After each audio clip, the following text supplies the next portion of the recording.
Haleluya. Lagu yang mempesonakan kami Tuhan.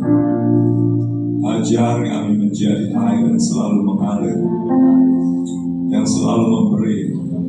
Sangat-sangat related dengan firman-Mu hari ini, pagi ini. Ini bukan tentang sebuah pelajaran, tapi tentang sebuah kuasa dalam kekristenan. Bapa, sementara hamba-Mu ingin menyampaikan firman-Mu, telah menyampaikan penjelasan firman-Mu, sementara itu juga Roh Allah bekerja di tengah-tengah kami. Biarlah kami tetap menjadi bejana yang selalu diisi, bejana yang rapat untuk menampung kebenaran-Mu. Kami sambut firman-Mu pagi ini dalam nama Tuhan Yesus Kristus. Haleluya. Amin. Amin. Puji Tuhan. Shalom semuanya. Shalom. Ya, saya masih Mika Sulistiono, belum ada perubahan. Haleluya. Terima kasih Pak Pendeta Texiong, terima kasih teman-teman semua. Terima kasih ibu-ibu yang senior yang sudah jim juga sempat tadi nyeletuk. Lama gak ketemu Pak, berarti masih dirindukan ya. Terima kasih juga Pak Darmaji. Darmaji atau Darmaji? Suraji ya. Ingatnya dulu Darsidi ya. Darmanya Armaji. Ya Pak Suraji, sorry, terima kasih. Karena beliau senior juga di Tiranus ya. Dia jauh ada sebelum saya ke Tiranus. Hanya agak jarang beliau muncul di alumni ya. Terima kasih, saya bangga, saya bersyukur. Saya sempat tanya Pak Texiong apakah sudah pindah ke yang baru. Ternyata belum, ya kan. Masih ada kesempatan, saudara, doakan aja siapa tahu terjadi perubahan, ya kan. Saya lihat tadi masuk sudah gemetar saya kata, jangan parkir. Saya udah mulai pikir mau gantung di mana. Haleluya, berikan kemuliaan bagi Tuhan, amin. Saudara, walaupun situasi tempat makin sempit, makin susah, saudara masih senyum, masih semangat memuliakan Tuhan, amin. Itulah jiwa iman dalam Kristus. Ibu Bapak dikasih Tuhan, tema kita pagi hari ini, saya merasa ini sebuah encouragement, penguatan dan peneguhan kembali. Beberapa waktu saya membaca satu perjalanan hidup seorang tokoh hak asasi manusia, wanita perempuan. Namanya Ayaan Hirsi Ali, ya, Ayaan Hirsi Ali. Dia berasal dari Somalia, dari keluarga yang dibentuk dengan ajaran keyakinan yang sangat ketat dari kepercayaan lain, saudara. Tapi dia mengalami pergumulan dalam hidupnya oleh karena krisis kasih. Dia memiliki kepahitan dan orang tuanya. Dia pergi menjadi imigran ke Belanda, ya, ke Holland. Ya, saudara sering juga ke Holland bukan? Ya, oke. Yang paling nggak mimpi kincir angin ya bukan? Jadi dia di situ studi dan sukses menjadi orang yang hebat, seorang pendatang yang kemudian terjun di dunia politik, malah menjadi anggota parlemen kalau tidak salah. Dia terus digelisahkan hidupnya oleh karena memang banyak sekali hubungan-hubungan dalam dunia sosiologis manusia yang selalu ada pihak-pihak mengalami penindasan hak asasi, terutama wanita, ya, terutama wanita. Pada akhirnya dia pindah ke Amerika Serikat dan kemudian dia mulai merasa bahwa saya beragama dari satu agama, saya melihat dunia religiusitas begitu berkembang, dunia agama, tapi mengapa penindasan selalu terjadi? Dan dia merasa bahwa agama memang pada kenyataannya bukan kenyataan yang lain. Seringkali bahkan menjadi alat untuk menindas satu sama lain, bahkan menjadi alat kebencian terhadap agama lain. Akhirnya dia memutuskan menjadi seorang ateis dan dia menjadi muridnya Richard Dawkins, ya, itu tokoh ateis terkenal di dunia. Dia menjadi murid, jadi menjadi seorang ateis. Tetapi dia tidak sejahtera, sampai kemudian dia mengambil kuliah di Cambridge, ya, dan dia mulai mempelajari sejarah kekristenan, budaya kekristenan yang sudah merosot begitu jauh. Jadi jangan lupa kekristenan juga menghasilkan budaya. Eropa tidak boleh dilupakan, Amerika tidak boleh dilupakan. Suatu komunitas besar yang budayanya oleh karena kekristenan. Tapi itu merosot. Dia mulai mempelajari dan kemudian dia membaca Injil dengan teliti dan sampai pada akhirnya dia memutuskan untuk menjadi seorang Kristen. Tepuk tangan dulu bagi Tuhan. Jadi jangan khawatir, saudaraku, mumpung masih ada kesempatan bisa juga berubah. Amin. Allah sanggup. Amin. Allah sanggup. Dia berubah menjadi orang Kristen dan dia meninggalkan ateis. Dia dicemooh oleh gurunya Richard Dawkins dan dia terus menyebarkan satu-satunya kekuatan yang bisa memulihkan kultur saling menghormati, saling menolong, saling memberikan kemenangan dan pemulihan adalah kultur yang didasari oleh kasih Kristus. Yang pagi ini kita akan merenungkan baik-baik, saudara. Ini klasik, tapi saya berharap ini selalu menyegarkan kita karena di setiap hari kita selalu berjumpa orang-orang yang mestinya orang Kristen di garis depan menyatakan kasih itu. Amin. Saudara percaya itu? Katakan ke kanan kiri, benar juga. Ya. Sambil ngomong, kenapa kita konflik? Karena kita kurang kasih. Betul? Jadi kata benar juga tidak hanya positif ya, kita ngaku juga, bukan? Seringkali kita mengalami konflik karena kita kehilangan sebuah kebenaran yang luar biasa. 1 Petrus pasal 4 ayat 10, tema kita anugerah yang menggerakkan untuk mengasihi sesama. Anugerah yang menggerakkan untuk mengasihi sesama. Sebenarnya tema ini clear. Saudara sudah langsung berasosiasi, gampang ini. Saya kira kita bisa begitu, tetapi saya merasa bahwa kita perlu menambahkan keterangan, penjelasan tentang kekuatan anugerah itu. 1 Petrus pasal 4 ayat 10, demikian bunyi firman Tuhan. Terima kasih Pak Texion atas ayat ini. Saya sendiri setiap menggumuli firman Tuhan selalu ada sesuatu yang baru yang ditambahkan dalam hidup saya. 1 Petrus pasal 4 ayat 10, layanilah seorang akan yang lain sesuai dengan karunia yang telah diperoleh tiap-tiap orang sebagai pengurus yang baik dari kasih karunia Allah. Izinkan saya mengkaitkan langsung ayat 11. Jika ada orang yang berbicara, baiklah ia berbicara sebagai orang yang menyampaikan firman Allah. Jika ada orang yang melayani, baiklah ia melakukan dengan kekuatan yang dianugerahkan Tuhan. Saya garis bawahi frasa atau kalimat ini. Kekuatan yang dianugerahkan Allah.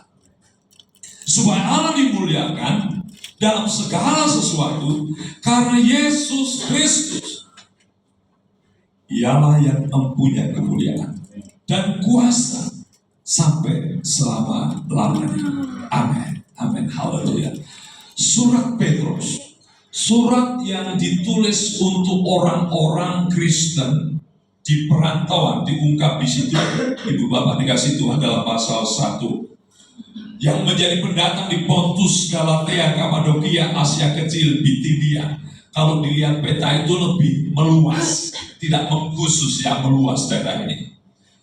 Dan menarik, kira-kira tahun 50-an, 40-an, saudaraku, saya barangkali pernah singgung ibu bapak sekalian, kekristenan itu awal-awal dianggap sebagai bidat Yahudi, ya, sekte Yahudi. Sekte Yesus dari Nazaret. Kalau agama sebelah sebut sebagai kelompok Nasaroh, yaitu pengaruh Arab ya. Jadi kekristenan dipandang sebagai sebuah sekte. Nggak sangka bahwa kemudian hari, walaupun jadi sekte saja, Paulus sudah diutus untuk ingin membunuh orang-orang percaya. Mulai tahun 40-50 gila, itu kekristenan menjadi ledakan yang luar biasa. Ya, belum sampai mencemaskan kekaisaran Romawi, tetapi secara sporadis sudah menjadi ancaman keagamaan mereka. Tidak lagi ancaman agama Yahudi, tetapi ancaman bagi agama paganisme.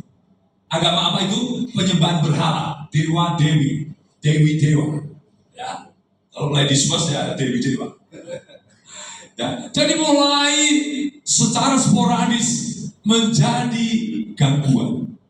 Baru kemudian abad 2-3 itulah kekristenan menguasai kekaisaran Romawi. Dan mereka ada dalam penindasan, saudara. Jadi persekusi, penderitaan yang mereka alami itu belum secara meluas, secara imperium atau kekaisaran, masih sporadis. Tapi mereka sudah mulai tahu. Baru nanti tahun 65, 66, 70, 90 betul-betul kekaisaran Romawi mulai gerah karena kekristenan menjadi agama yang meledak. Nah, dalam konteks ini Petrus menguatkan mereka. Tidak hanya mengajar mereka untuk tetap bersyukur, bersukacita, memuji Tuhan karena warisan yang diberikan yaitu surga. Tapi Petrus juga menyarankan untuk mereka siap-siap. Di pasal 2 ya, sebab itu siapkanlah akal budimu. Jadi harus penuh kewaspadaan menjadi Kristen.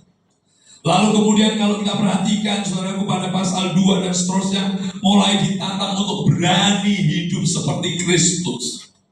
Ya, baik dalam keluarga dan seterusnya. Makin serius pada pasal 4 ayat 7 dimulai sebelum ke ayat 10 ya. Kita keliling dulu sebelum kita menunjang kepada ayat itu. Kesudahan segala sesuatu sudah dekat. Ya, tidak hanya disuruh mempersiapkan diri menghadapi ancaman persekusi yang lebih meluas. Tidak hanya tantangan untuk ini waktunya kalian hidup seperti Kristus. Tetapi menambahkan keterangan untuk apa yang dipraktekkan orang Kristen itu serius. Karena kesudahan segala sesuatu sudah dekat. Apa dimaksud di sini? Mungkin banyak orang menafsirkan kedatangan Tuhan. Sebenarnya keterangan ayat 4 itu bukan langsung terkait kedatangan Tuhan. Tetapi kata kesudahannya sudah dekat ini karena desain rancangan Tuhan untuk gereja itu mulai makin sempurna. Ya. Jadi kalau saya gambarkan beginilah. Seorang perancang bangunan ketika dia sudah melihat bangunannya hampir selesai, lalu biasanya ibu bapak sang owner mulai siap-siap dikemas-kemas karena tidak lama lagi rancangan ini jadi segera masuk. Kira-kira begitu keterangannya. Jadi ini tidak langsung berkaitan dengan kedatangan Tuhan, tetapi memandang gereja itu adalah proyek rancangan Tuhan yang sedang dalam proses untuk disempurnakan. Kalau begitu jemaat Andir juga termasuk gereja Tuhan, betul? Kalau begitu jemaat Andir layak untuk memikirkan ayat demi ayat apa yang harus dilakukan. Nah, salah satu yang paling menonjol adalah panggilan dorongan untuk orang percaya menghidupkan, menggerakkan anugerah Tuhan untuk mempedulikan sesama. Kalau begitu saudara bisa perhatikan di sini, ya, apa yang kita pelajari dari ayat 10 ini, saudara? Ya. Jadi topik tentang kuasa anugerah menggerakkan kasih pada sesama itu lebih langsung real. Saya menemukan sebuah pelajaran yang pertama, saudara dikasih Tuhan, yang pertama ya. Oke. Oh ya, masih sampai hijau. Oke.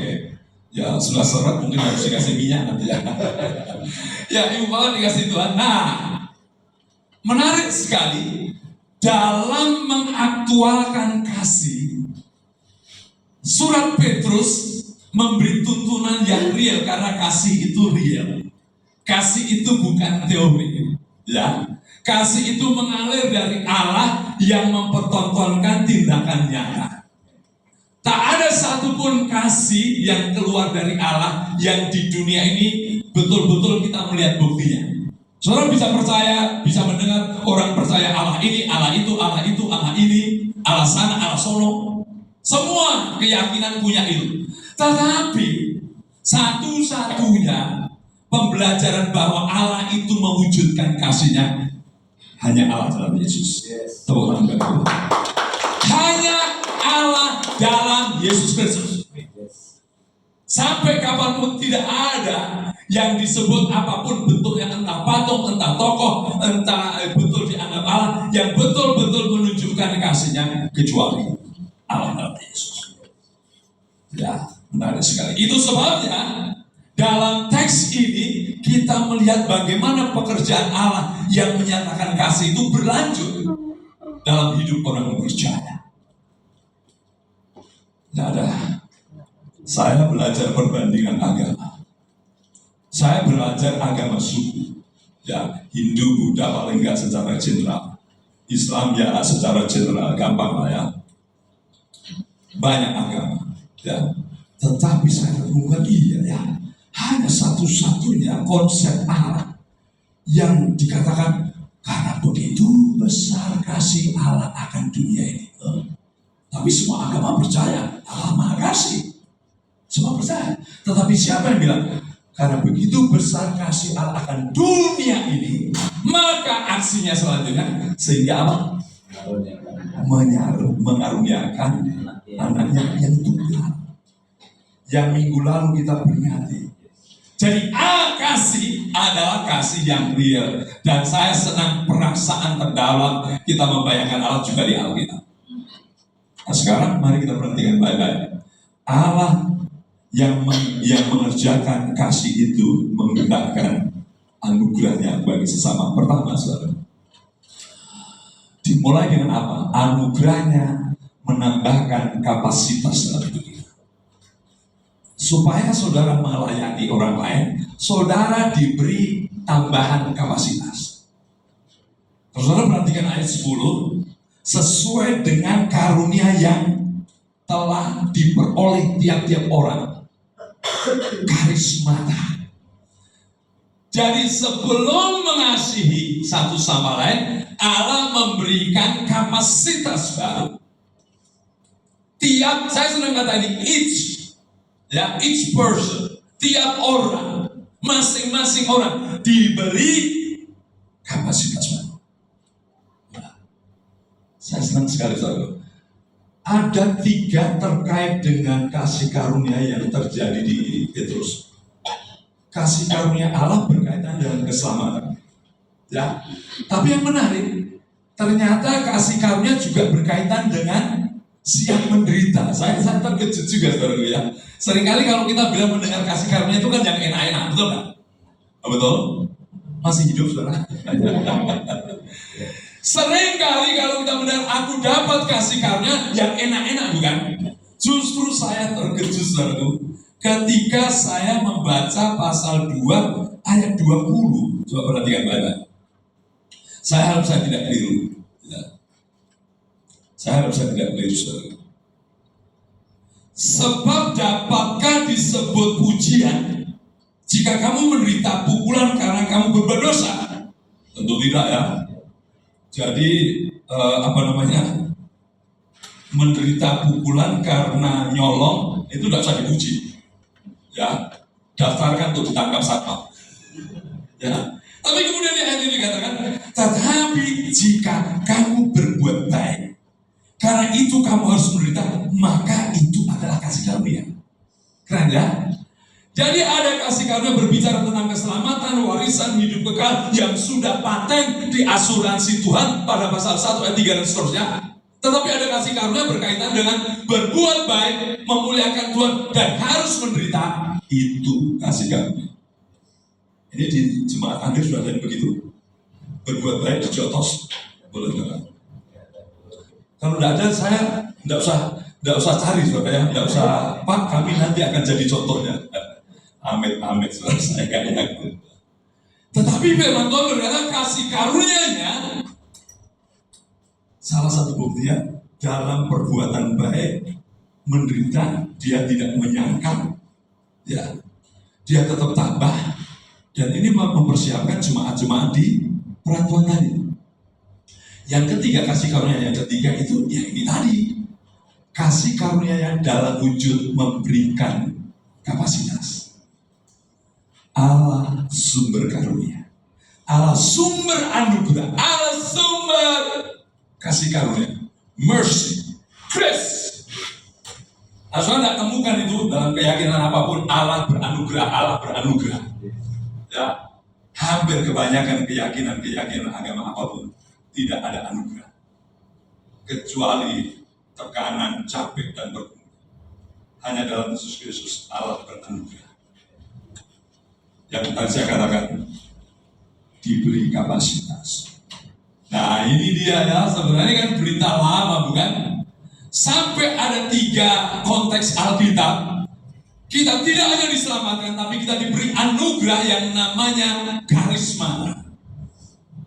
Kapasitas kemampuan.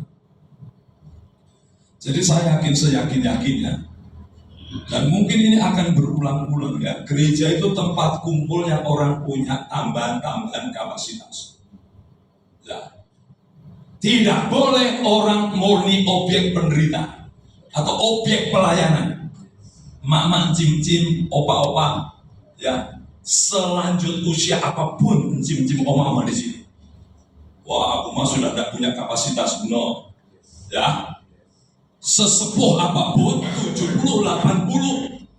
Ya, itu dulu Pak Hid punya tema di buku kami. Berani ditantang, berani menantang. Jadi dia semangat, sudah mendekati 90 pun masih apa yang harus kulakukan. Itu mental Kristus. Jadi ya, oma, opa, amin. Jadi oma, opa, encim-encim yang usianya sudah 80 tahun ada, masih ada. Boleh angkat tangan? Boleh angkat tangan? Yang antara 70 sampai 80 ada? Wah, masih remaja semua di sini. Gasken. Ada nggak ya? Ya, jangan pernah ya. Oke, belum sampai. Tetapi sesepuh apapun, seusia, saya itu kalau ngomong tua itu nggak enak. Sesenior ya. Itu di barat memang dilarang Pak. Saya pernah prepare this chair for older people. Saya ditutup orang unpolite, itu tidak sopan itu. Jadi harus senior, betul tepat.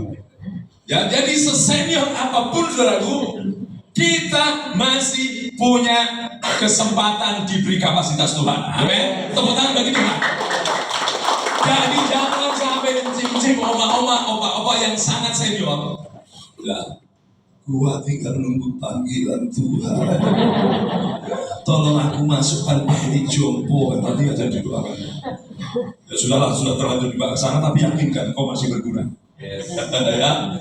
Karena Tuhan memberi kapasitas, anugerah kapasitas, itu tidak mengenal usia. Luar biasa. Ya, masing-masing tiap-tiap. Apalagi yang muda-muda yang masih 60 tahun menuju ke 80 tahun, ya, sampai kakek-kakek nina-nina, ya, saya belum bisa. Kalau yang sepuh merasa nggak berguna, yang masih muda merasa belum bisa. Loh, ini yang berurusan Allah dengan saudara. Yes. Ya, bahkan ketua sinode pun tidak mampu memberikan kapasitas. Ya, tapi setiap kita, saya kagum sih. Tapi kapasitas itu apa? Itu harus terkait dengan bagian berikutnya. Ya. Makanya saya pernah bilang juga sama istri saya, Mani, pokoknya kita usia minimal sampai 80, wah nyusahin orang. Enggak. Kalau kamu berpikir bahwa kita anak Tuhan selalu diberi kapasitas dalam usia apapun, nggak akan nyusahin orang. Ya, nggak mungkin. Wah, nanti gimana? Ada loh, seorang ahli psikologi di Amerika namanya Daniel Kahneman. Beberapa waktu yang lalu, tanggal 17 berapa, itu bunuh diri. Dia pernah dapat Nobel karena dunia ekonomi, padahal backgroundnya psikologi. Dia Israel Amerika. Dia usianya 90. Dia memutuskan untuk bunuh diri, konsultasi dengan dokter di Swiss. Ya, bukan dokter di sini. Ada dokter itu. Ya, Ibu Sandi ya. Jadi konsultasi, ya, bagaimana saya tidak siap menerima kenyataan hidup setelah 90 tahun. Biarkan itu mindset orang dunia. Kalau di sini masih ada 90 tahun sampai bisa jalan di sini, Anda masih berguna. Amin. Amin. Tadi ada di pasar Andir itu orang sepuh sekali tinggi saudara, jalan sudah gini-gini gila. Ini bapak mungkin sudah tembus 75 tahun, masih semangat jalan, melewati becek-becek, melewati banyak bakteri. Minimal tampang bapak itu sudah memberi teladan dari saya. Aku juga harus lebih daripada itu. Betul kan? Nah, makanya ya minum herbal, minum obat itu bagian dari supaya nanti tetap berguna. Yang kedua saudara, ya ini Allah saudara ya. Menarik, ini agak dibedakan ya. Memberi kapasitas dan karunia, saya sedikit bedakan dengan anugerah Tuhan juga memampukan. Apa bedanya, Pak? Ya, apa bedanya? Kata memampukan di situ bisa berarti memang orang punya keterampilan, tapi semangat, kedayaan dan keberdayaan. Saya kagum dibilang begini. Tuhan itu betul-betul Tuhan yang mengilahikan kita. Saya ulang, ini susah ditangkap ya. Tuhan adalah Tuhan yang memberikan kuasa goib, begitu. Betul nggak? Soalnya kalau dengan kuasa goib itu kan okultisme. Tapi saya percaya Allah yang hidup tidak hanya memberikan karunia, ya tentang kompetensi apa yang baru, melayani, menasehati, mengunjungi, tetapi bisa melakukan tindakan konseling, bisa melakukan tindakan menyanyi, bisa melakukan tindakan untuk operator sound system. Itu kemampuan melakukan sesuatu, keterampilan. Tetapi seringkali daya, semangat, kemampuan itu perlu. Ada orang pinter, cicing-cicing wae ada. Semua ilmu tahu, tapi lemah, takut, merasa nggak mampu. Ada di sini. Ada? Ya, segera bertobat. Segera bertobat. Saya senang apa dikatakan di situ, saudara, ayat 11. Makanya tadi saya baca, saudara, ya, bagus sekali. Allah, jika ada orang yang melayani, baiklah ia melakukannya dengan kekuatan yang dianugerahkan. Saya balikkan, anugerah Tuhan juga memberdayakan. Ya, God gives us strength. Tuhan memberikan kita kekuatan, tidak hanya keterampilan. Tepuk tangan bagi Tuhan. Ya, Tuhan tidak pernah tua untuk memampukan kita, walaupun kita melemah. Haleluya. Tuhan tidak pernah melihat kita sebagai kamu makin loyo, gua makin lepas intervensi saya terhadap kamu. Tidak. Ya, saya bangga dikatakan saya rendah bagus juga ya. Jadi saya pun melayani sudah tidak takut tua, tidak takut akan lemas, walaupun memang tampang saya sudah mulai merosot. Ya, fisik boleh saja merosot, tapi hati berkobar-kobar itu saya kira kuasa. Ya Pak Teksyomnya, jadi jangan pensiun Pak. Loh, nanti yang ganti gembala apa? Nanti yang lain yang sudah punya potensi buka lagi jemaat penginjilan, karena gereja bukan tempat rebutan posisi, betul? Gereja tempat aktualisasi kemampuan. Ya Pak Suradi juga Pak sudah dilirik ibu kan, makanya kau tetap kerja. Haleluya, haleluya. Saya tadi kagum saudara masuk di sini. Saya pikir kebaktian lapis pertama. Dan ada dua juga dipimpin ibu-ibu dan kemudian yang senior-senior sudah datang. Luar biasa ini, saya lirik salah sini. Bukan mata keranjang, saya kagum. Kok masih mau berdoa, masih datang pagi-pagi benar ya kan? Luar biasa. Jadi semangat, kekuatan melakukan sesuatu itu pun pekerjaan Tuhan. Ya, tidak mengenal usia. Saya senang sekali bahwa anugerah Tuhan juga memampukan. Makanya saya bilang, Allah bekerja sedemikian rupa, kalau saya pakai bahasa-bahasa kuno, membuat kita seperti manusia goib. Kok nggak habis-habisnya? Kok nggak capek-capeknya? Gigi sudah habis semua, semangat nggak habis. Betul? Rambut sudah botak-botak, tapi semangat. Biasa benar. Karena Allah yang menganugerahkan kekuatan. Saya sharing saudara ya, tidak usah disebut sebagai pamer jabatan, sama seperti itu.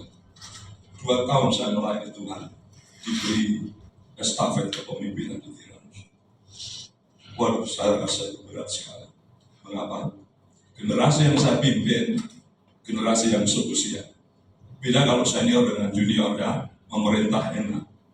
Kalau sesama teman itu tidak ada kekuatan memerintah. Lu siapa lu? Sama kita? Ya, ada sama. Pas saya bilang Tuhan, I don't have power, saya tidak punya kuasa. Saya banyak berdoa. Dan Tiranus ini sebuah mujizat. Ini Pak Mika iklan. Ya, saya kira kesaksian apa lagi yang memang saya di situ.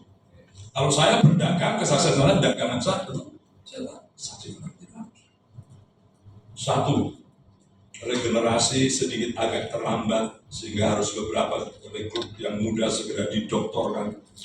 Ya. Kemudian apa? Masa saya memimpin diberi mandat itu masa sangat-sangat berat karena itu masa maintenance. Sudah lebih 30 tahun. Tiranus belum dibongkar, belum dicat. Tahu Pak Suradia? Ingat nggak Pak? Makanya Bapak sering datang, ya kan? Kesempatan. Wah, itu saya melihat bangunan Tuhan, propos. Sudah banyak rumput-rumput di sebelah. Waduh, itu depan itu kumuh. Saya nggak tahu dari mana kekuatan itu. Mungkin saya bukan tipe orang yang berdoa berjam-jam, tapi saya berdiri, duduk, berjalan, saya selalu komunikasi dengan Tuhan. Ya, Tuhan, saya nggak tahu. Pastilah orang menimpakan beban kepada pemimpin, betul? Tapi saya bilang, Tuhan, saya bukan pemimpin, saya hanya ditaruh di garis depan, saya mengabdi padamu. Ini visimu, saya mengabdi. Dan saya bilang kepada Tuhan, kalau ternyata saya tidak cocok pun dipilih, ya kan? Saya bisa dipecat, saya tidak pernah takut karena saya tidak sedang bergumul untuk sebuah posisi. 30 tahun saya berdoa hanya mengabdi. Pak I juga bilang, kalau kamu tertarik, tertantang di sini, silahkan datang. Kalau kamu nggak tertantang, nggak usah. Bagus sekali. Jadi Pak I itu dia bilang, saya undang kamu, saya perlu kamu. No, salah. Jadi sayalah yang perlu melayani Tuhan, bukan Tiranus perlu saya. Itu banget itu. Ya. Ini bukan pekerjaan dunia. Kamu pinter, saya perlukan. No, Pak itu tantangannya bagus, cara menantangnya bagus. Kalau kamu tertantang pekerjaan Tuhan di sini, silakan bergabung. Ya, bukan Tiranus butuh kamu. Senang saya. Wah, bertantu bergumul. Belum lagi ada tantangan dosen yang bergumul meninggalkan kita. Ya, kalau negara masuk partai, wah itu berbulan-bulan saya bergumul. Ya, Ibu Bapak pasti menanyakan ada apa ini. Ya, sudahlah, nanti kalau tanya pribadi ke Tiranus lah.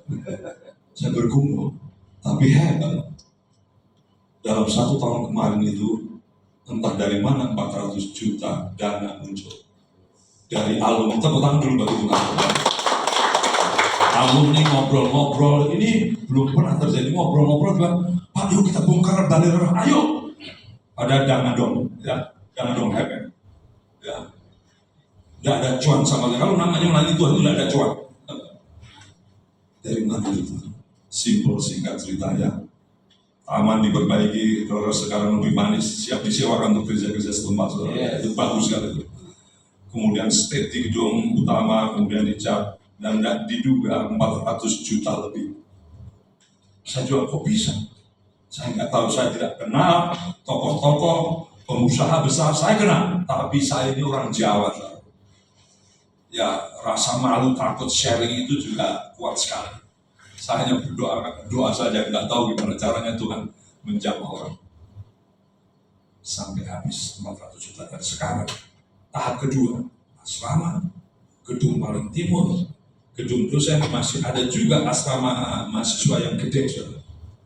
Kita berdoa lagi, dicanangkan 360 juta, sudah kumpul 200 juta. Terus terang, tangan bagi Tuhan. Meyakinkan engkau. Ya. Saudara punya keterampilan, talenta, tapi Tuhan juga yang memberikan kekuatan. Amin. Optimis. Tadi saya dengar dari Pak Texiong, rukonya sedang dibangun, terus mulai ada berita-berita kejut sedikit, itu daerah hijau. Betul? Saya yakinkan saudara, kalau saudara memuliakan Tuhan Yesus dan Anda kemana-mana memegang misi Tuhan Yesus, Tuhan yang urus. Tuhan yang urus. Amin. Dan ini sebenarnya puncaknya saudaraku. Untuk apa Tuhan memberikan tambahan kapasitas anugerah? Untuk apa Tuhan memampukan, memberikan kekuatan? Saudaraku, saya senang sekali pada bagian ketiga puncak. Saya saudaraku, anugerah itu, kekuatan itu terutama untuk melahirkan kasih. Ya. Kita diberikan talenta dan Tuhan siap mendampingi. dalam rangka produksi kita adalah untuk mengasihi. Lihat di ayat itu bagus sekali. Ya. Jika orang berbicara, baiklah berbicara. Menyampaikan firman, menyampaikan firman. Jika orang melayani, baiklah yang melakukan dengan kekuatan yang dianugerahkan. Bagus sekali.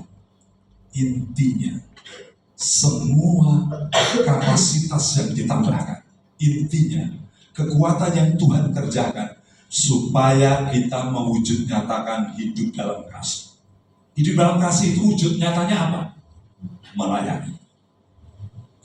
Jadi ibu bapak dikasih Tuhan, diberi karunia, diberi kekuatan, ditambahkan kekuatan, satu-satunya alasan demi pihak lain, bukan demi diriku. Demi orang lain tertolong, terselamatkan, terjamin.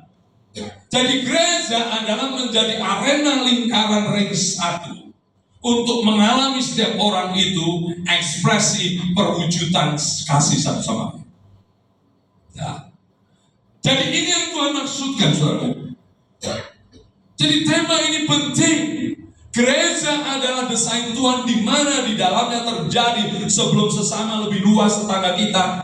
Tempat itulah tempat kita mengalirkan pelayanan yang pelayanan itu dasarnya adalah kasih. Tuhan tidak menyumbang materi dari surga. Tapi Tuhan memberikan kuasa kita. Belum selesai proyek Tuhan untuk menuangkan kuasa kasih dalam komunitas. Belum, karena itu desain utama yang saya sebut tadi ya, purpose dari gereja. Mengajarkan kita sedang hidup di era apa? Teknologi makin maju, tapi krisis pribadi demi pribadi makin mengenaskan. Mungkin saya pernah bilang, omset meningkat rumah sakit jiwa di Cisarua itu generasi apa? Generasi muda. Karena di sini tidak ada ya, tidak ada perwakilannya ke sana. Betul, amin. Amin. Saya sedih, saudaraku. Teman-teman yang datang ke rumah sakit jiwa, omset meningkatnya apa? Bukan senior, bukan usia 70-80, anak-anak muda yang betul-betul sangat-sangat tragis hidupnya. Dan saya harus melihat proyek mengasihi, melayani, menolong yang adalah karunia Tuhan, yang adalah kekuatan Tuhan di masa depan. Saya takut 10 tahun ke depan, 20 tahun ke depan teknologi maju, tetapi korban-korban orang terbengkalai, ditinggalkan, tidak dirindukan muncul. Saya baru ketemu sebelum saya mengakhiri bagian firman Tuhan, saya kaget di Cihanjuang di atas Tiranus. Teman saya menemukan ada orang Kristen sudah tidak dikunjungi gerejanya. Ya, namanya Pardede. Ya, bukan masalah menyebut namanya untuk menjelekkan, tetapi menyampaikan tantangan. Di atas Tiranus, saya kaget juga. Dia kontrak dan dia dilayani oleh tetangganya, mengerikan ya. Kalau banyak gereja kaya, ya, banyak sumber-sumber daya di kekristenan, mungkinkah masih ada orang terbengkalai itu? Yang orang beralasan, ini karena sudah lama nggak gereja. Malah belakang saya kaget ada satu gereja bilang begini, kalau 3 bulan nggak datang ke gereja, kita coret. Ini owner kerajaan Allah ini ya, main coret-coret, betul? Jangan lupa, kasih Tuhan luar biasa. Sampai saudara meninggal kemarin, dilayani oleh staf kami. Staf kami pun nangis, karena rumah sakit nggak terima, nggak ada yang tanggung jawab, akhirnya ke lembaga sosial. Ya, dia nangis, dia punya uang 1 juta. Aduh, gimana? Keluarga nggak bisa dihubungi, tidak ada satu. Sudah bengek orang itu ya, sudah kurus, tatoan, ya ingusan, sudah seluruh penderitaan di situ. Dan memang kami nggak tahu juga, ada teman-teman yang tiba-tiba gerakan untuk berikan, dan dia merasa namanya Pak Peri. Aduh Pak Mega, saya nggak tahu dana dari mana, saya pun masih hidup merintis. Ya saya mau katakan apa, begitu banyak orang. Awal Januari, saudara, ini kan orang tua ya, sudah tua.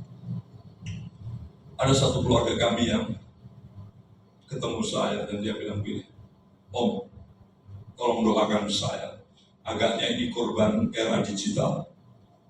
Anak saya kedua anak saya ini dari kecil, saya jarang ngobrol, jarang ngomong, saya kasih HP. Dan hubungan sosialnya dengan HP. Saya pikir saya mendengar cerita dia dulu, gila itu anak mandiri banget. Anak ini dewasa banget. Terbalik banget. Hancur perasaan, hancur penghargaan. Jadi dua anak ini pintar, apa-apa bisa lakukan. Karena tinggal lihat di internet, sosmed, semua dia gampang lakukan. Dia pintar banget secara nalar. Tetapi yang dia sedih, ya mamanya sedih, dia bilang begini, aku ini om selalu nangis karena anak saya sudah tidak bisa nangis. Ya, aku ini nangis karena anakku sudah tidak bisa nangis. Sudah tidak punya perasaan empati, simpati. Bahkan om tahu nggak, kalau ada tabrakan berdarah-darah, anak ini hanya lihat begini. Oh begitu, tabrakan kayak begitu. Oh itu darah. Aneh bukan? Mestinya orang yang rasa hidup, ya ampun, main, gitu ya. Ngeri. Jangan. Flat. Dan dia sendiri bergumul anak ini. Om aku nggak tahu kok, aku nggak punya rasa apa-apa. Oh my God. Bayangkan saudara, di masa depan anak-anak kita 20 tahun ke depan, kita akan menghadapi orang-orang yang membutuhkan kasih kita, pelukan kita, sapaan kita, perjumpaan. Amin. Amin. Saudara dan saya bukanlah orang yang belajar tentang kasih. Saudara dan saya adalah anak Kristus yang diberi talenta untuk bisa mengasihi. Saudara anak Yesus Kristus yang diberikan daya kuasa untuk mengasihi. Anda sedang mengalami keadaan dalam hidup. Dan hari ini, ya, belum terlambat. Kita harus membayangkan ke depan banyak korban-korban mengerikan yang perlu pelawatan kasih. Tapi tidak usah menunggu nanti, ada di antara kita. Mungkin diam-diam dia sedang sempoyongan hidup. Personal touch. Coba datangi secara pribadi, ada apa? Tapi ibu bapak yang sedang menghadapi persoalan, jangan selamanya saudara berkata, aku memang objek penderitaan. Tidak. Saudara juga dipakai Tuhan untuk menguatkan yang lain. Sesenior apapun saudara. Usia. Amin. Saya dorong terus. Jangan hanya berambisi jemaat besar, tapi jemaat yang hidup dalam kasih jauh lebih penting daripada jemaat besar. Tapi kayak naik bus dulu. Ya. Lembaga pemulihan, lembaga pemberdayaan, lembaga kejiwaan, omsetnya sedang naik. Tetapi kalau saya percaya kalau kasih kita hidup di antara kita, tidak ada yang boleh dibuang, tidak ada boleh yang diambil sudah pensiun, expired, ya. Tidak hanya yang sudah muda-muda juga. Mari kita terima kasih. Anugerahnya menggerakkan untuk kita mengasihi. Tundukkan kepala, mari kita bersama-sama bertobat di hadapan Tuhan. Orang Kristen tidak dipanggil untuk menjadi orang yang tetap egois, tetapi orang yang pergi, kita hidup